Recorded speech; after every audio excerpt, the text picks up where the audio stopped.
Des fois, je réfléchis tellement que j'ai l'impression que je me parle à moi-même. C'est parce que tu te parles à toi-même, madame. Et je suis déjà fatiguée de t'écouter. Donc, même à toi, elle fait ça. Je suis dépassée. Toi, c'est là, il y a 3 personnes dans ta tête. Vraiment.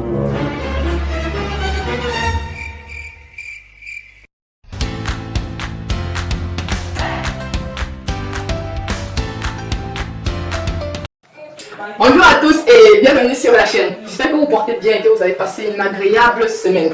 Alors aujourd'hui on est là pour une vidéo tutoriel. Comment se cloner avec son smartphone. Je vous assure déjà, avant que quelqu'un ne prenne peur, c'est vraiment super facile et à la portée de tout le monde. Rien de compliqué, pas de logiciel trop extra, pas de Premiere Pro, je ne sais pas quoi. C'est vraiment super facile. Alors, pour ceux qui sont nouveaux par ici, moi c'est Corinne Donfat. J'espère que vous allez vous abonner à la chaîne, activer la petite cloche de notification qui se retrouve quelque part plus tard. Et puis, si c'est fait, je pense qu'on peut continuer. Ce tutoriel en fait m'a été inspiré par l'un de mes créateurs de contenu favoris, Momo Bertrand. Je feuilletais encore sa page Facebook récemment et puis je suis tombée sur une vidéo qu'il avait publiée il y a un bon moment. Je vais vous laisser ça quelque part. Donc, en fait, dans cette vidéo, c'était une sorte de petit film où il s'était dédoublé. À l'époque, quand je regardais cette vidéo, j'étais juste waouh, c'est trop créatif, je sais pas trop. Honnêtement, je savais vraiment pas comment il avait fait. Et puis récemment, j'ai encore feuilleté sa page et puis je suis retombée sur cette vidéo et je me suis dit pourquoi pas faire un peu de recherche, chercher comment il a fait ça et pourquoi pas aussi partager ça avec vous. Je suppose que ça pourra aider peut-être les uns et les autres à faire des vidéos tout aussi créatives. Bien. Pour réussir ce petit tour de passe-passe, comme je l'ai dit, c'est très simple. Côté technique, déjà, il faut prévoir 2 choses. Déjà, il faut avoir son téléphone et faire en sorte que le téléphone ou la caméra ait une certaine stabilité. Le mieux, c'est de le poser sur un trépied ou n'importe quoi qui peut permettre en fait, au téléphone d'être stable. À aucun moment dans la vidéo, ce téléphone ne doit bouger. Si le téléphone bouge, l'effet est mort. Donc, le téléphone doit rester dans cette même position pendant le début à la fin. Deuxième chose, côté technique, c'est la lumière. La lumière du début à la fin de la vidéo doit rester intacte. La lumière ne doit pas bouger. La lumière ne doit pas baisser. Donc, veillez à ce que vous utilisiez une lumière stable. Si vous êtes en train de filmer avec la lumière du jour, faites en sorte de filmer assez rapidement pour qu'à un certain niveau, le soleil ne baisse pas, par exemple. Parce que si le soleil baisse ou bien si la lumière baisse ou elle augmente, l'effet est mort. Et aussi éviter les ombres, éviter d'avoir les sources de lumière qui montrent trop d'ombre parce que ça risque aussi de tuer l'effet de clonage. Donc côté technique c'est juste ça. Maintenant autre chose, bien avant même de démarrer l'enregistrement de la vidéo, ce serait assez bien de scénariser, c'est-à-dire écrire un petit scénario avec le texte de chaque personnage. Genre si vous voulez vous cloner en 2, écrivez un texte pour 2 personnes, écrivez le texte de la première personne, écrivez le texte de la deuxième personne. Et maintenant, vous allez commencer le tournage et jouer le rôle numéro 1, par exemple. Jouer ce rôle numéro 1 avec la caméra allumée du début à la fin.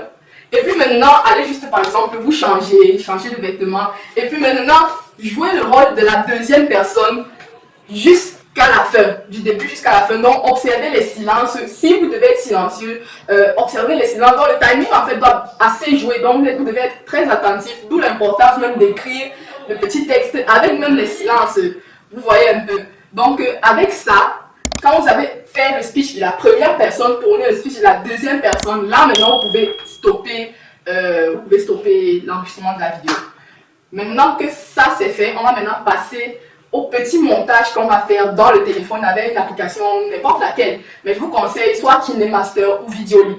Donc c'est très simple, on va juste couper les vidéos et les empiler les unes sur les autres. Aussi simple que ça. Là je vais partager mon écran pour que vous voyez très exactement ce que je veux dire.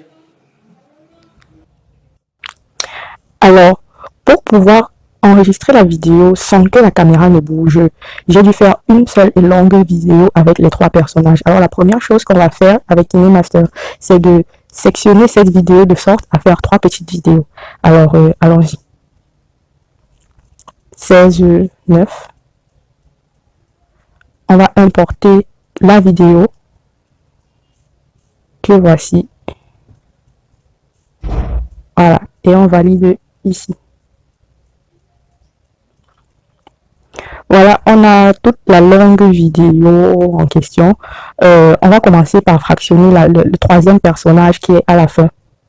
Voilà, ce personnage-ci. Alors, je vais mettre le curseur juste ici, où il n'y a pas encore de... où le personnage n'est pas encore entré en scène. Et je vais faire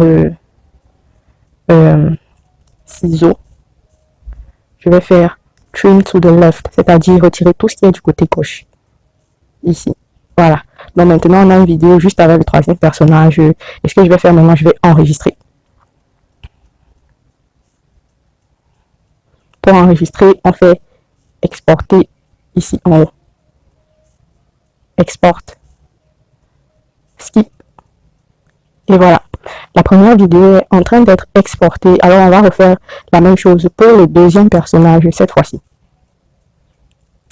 On va supprimer et on va aller importer la vidéo à nouveau. Voilà. La vidéo est importée. Le deuxième personnage est à ce niveau. Alors, ce qu'on va faire, on va couper à gauche et à droite. Tout ce qui est à gauche et tout ce qui est à droite de cette scène-ci. Alors, je vais placer mon curseur ici. D'abord, je valide sur ici. J'active la vidéo. Je vais aller sur les ciseaux. Et puis, je vais trim to the left, c'est-à-dire retirer tout ce qui est à gauche. Voilà. Maintenant, on va retirer tout ce qui est à droite pareillement. Là, vous voyez, j'étais en train de partir et me changer. Donc, je crois qu'on va couper ici, juste avant que je ne parte, parce que tout ce qui est à côté n'est pas nécessaire. Maintenant, je vais faire trim to the right. Maintenant que c'est fait, je vais valider. Et puis, je vais exporter.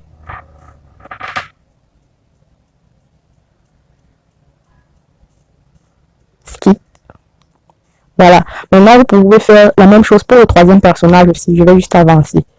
Maintenant qu'on a nos trois petites vidéos, on va maintenant importer chaque vidéo et les placer les unes sur les autres. Allons-y. Média. Je vais choisir export. Je prends d'abord le premier personnage et je valide ici plus haut.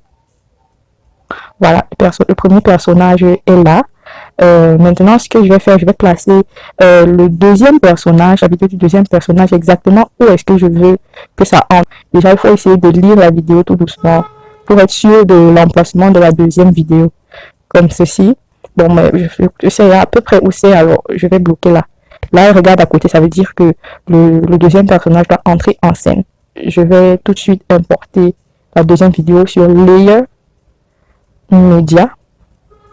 Je vais aller chercher le deuxième personnage, comme ceci. Voilà. Maintenant, ce qu'on va faire, c'est d'agrandir la vidéo jusqu'à ce qu'elle prenne tout l'étendue du plan de travail. D'accord. Et ensuite, on va faire cropping, c'est-à-dire rogner. On va crop. Donc, vous voyez là, vous allez tirer pour ne garder que ce côté-là de la vidéo. Et puis, on va valider. À ce moment-ci, les deux personnages déjà pourront jouer en même temps. Comme vous pouvez le constater juste là. Maintenant, on va insérer le troisième personnage à ce niveau-ci. Parce que là, elle est déjà en train de regarder de l'autre côté. Alors, on peut déjà ajouter le deuxième personnage. Je vais rentrer un peu en arrière. Je fais Layer, Média. Puis, je vais chercher la troisième vidéo que voici. Alors, pareillement, je vais grossir la vidéo. Grossir la vidéo pour que ça prenne tout l'étendue du cercle, du plan de travail. Voilà. Et ensuite, je repars à cropping, ou rogner en français. Et je vais rogner plutôt de ce côté-ci. Voilà, comme ça. Vous voyez donc pourquoi je disais qu'il était important que les personnages ne se touchent pas. Alors, je vais valider ici. Voilà. Donc, dans ce cas, maintenant, les trois personnages joueront en même temps, comme vous pouvez le voir. Voilà. N'oubliez surtout pas d'exporter la vidéo comme vous avez vu sur les vidéos précédentes en cliquant sur la fléchette qui est juste en haut. J'espère que la vidéo n'était pas trop compliquée et que vous pourrez essayer cette vidéo à votre tour. Pour tous ceux qui essayeront cette vidéo, je vous invite à la publier sur Instagram et à me taguer si possible. Je distribuerai 2 gigas de connexion aux meilleures vidéos en fait sur lesquelles je serai taguée. Voilà, nous sommes arrivés au terme de cette vidéo. J'espère que vous avez aimé et qu'elle pourra vous être utile. Si vous avez aimé, n'oubliez surtout pas de laisser un like sur cette vidéo et surtout de vous abonner si ce n'est pas encore fait pour ne plus rater aucune autre de mes vidéos. c'est tout pour aujourd'hui. Je vais vous dire à très bientôt pour une nouvelle vidéo. Merci encore d'avoir regardé. Bye bye.